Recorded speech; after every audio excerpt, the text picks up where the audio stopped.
And tonight is about, turning your sex life on at will, when you want to, how you want to, really cracking that libido code, which has been an issue for people increasingly over the last 20 years. We're going to give you about 10, with Alicia, I've been calling them slogans.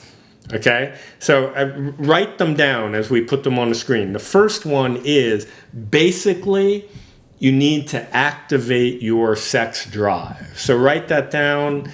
Hopefully we told you to have a pen and paper earlier. Basically, you need to activate your sex drive. Please write that down. Now, a good kind of polarization does that, right? So that's the next thing to write down. A good kind of polarization.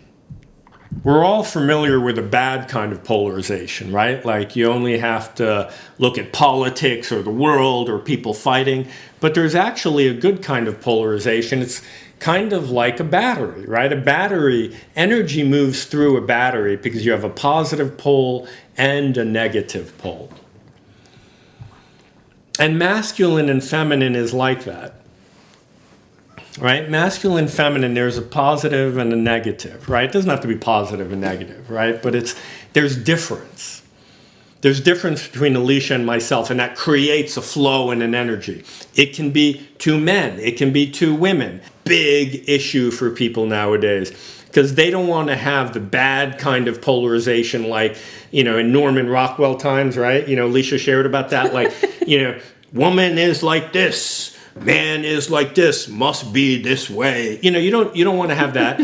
You may not want to have the kind of new age where, the guy's trying to have the woman power and the woman's trying to have the guy power and they're both kind of trying to take over the same territory and there's no difference and it's like, who's the feminine here, who's the masculine, and it's just confusing. We have a lot of people who come to us in that position where their chemistry has just fallen off of a cliff.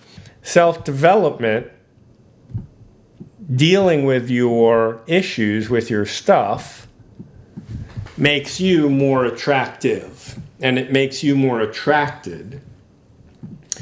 I'll share a story. Before I got into self-development work, that amazing woman, her name was Nikki Selmo, back when I was in college, who was my girlfriend. She was amazing and I loved her. And it was about, a year and a half after my realizing that I loved her before I could even tell her that. And I remember being in my room. I was a junior in college and, I just kind of knew I had to tell her. So I went to tell her and I was like,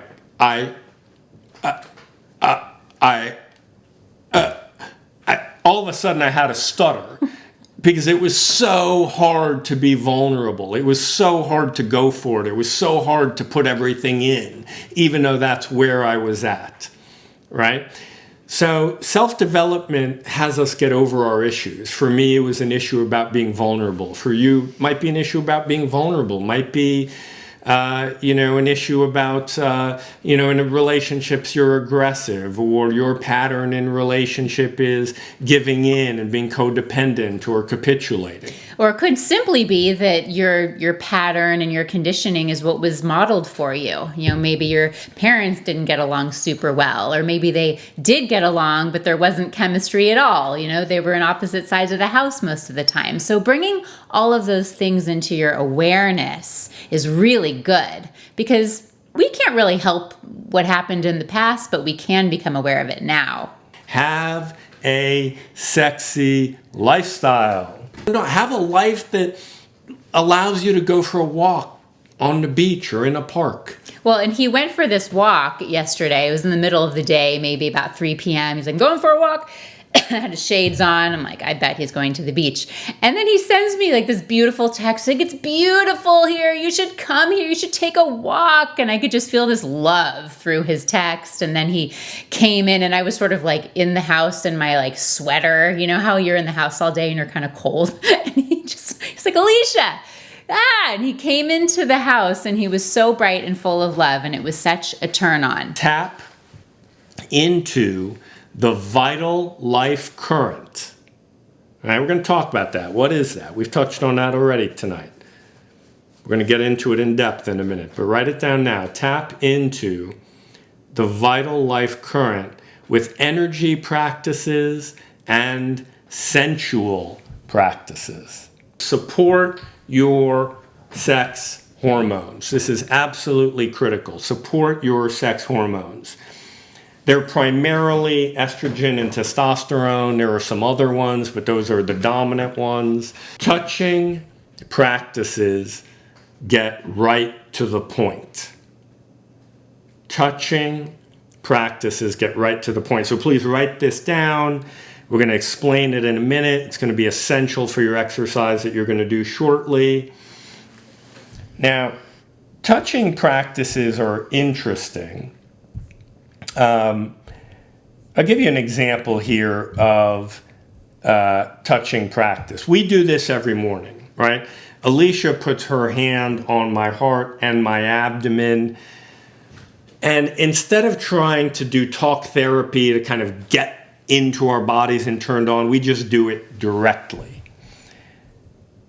Now, sometimes we even do it, we're going to, this is a, let me back up for a second. Here's another practice we do every day, right? We do a touching practice called extended orgasm. It really gets right to the point, right? This is a woman's clitoris here, or at least a graphic of it. It's highly neglected in sex. And sometimes guys are wondering, like, why isn't she more turned on? Or how do I turn a woman on? Well, in most sex acts, guys don't actually touch the clitoris very much, right? And that's like the key to heaven.